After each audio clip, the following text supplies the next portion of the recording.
Пожелавам всички колеги, всички доктори, акушерки да бъдат живи, здрави, да работят, да бъдат все така отзивчиви и да обслужват населението, да се раждат много деца и всичко да е добре. Здраве, най-вече професионално дълголетие, късмет, защото въпреки всичко, въпреки опит, въпреки така ерудиция, образование, някой път нещата не се получават така, както искаме да станат и затова споменавам, че късмета е необходим. Това е. Здраве, любов и така. Повече вяра в доброто. Всеки да намери Бог по някакъв начин, ако не го е намерил до сега. Искам да ги поздравя, да им пожелая да са живи и здрави.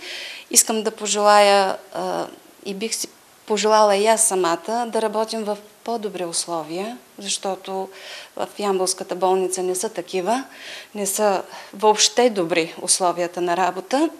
Бих си пожелала и на моите колеги, и на себе си по-добри заплати, защото заплатите не са крайно мизерни. Бих казала, в днешно време, 21 век работим. И бих си пожелала ямболийките отново да се върнат при нас. Не знам причината коя е. Предполагам, че условията на първо място.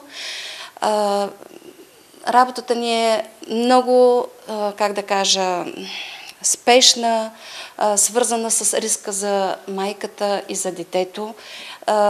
Дано в страни да го виждат и да го оценят това, защото който не работи в тази област, той просто не е запознат с риска, който ние поемаме, когато работим.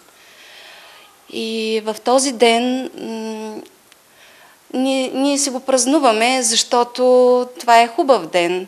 И ще се радвам, ако околните също така се радват с нас. И най-вече управниците вземат някакво отношение към относно условията, в които работим. Отново се повтарям, защото всеки обещава, а никой нищо не върши. Искам да им пожелая много здраве, лично семейно щастие, професионални успехи, да си пожелаем през новата 2015 година здрави и доносени бебета. Първо да им честитя празника, да са живи и здрави, винаги така да бдят над нас, да се грижат толкова добре за нас и за нашите деца. И надявам се за напред това родилно да ехти още с такива звуци.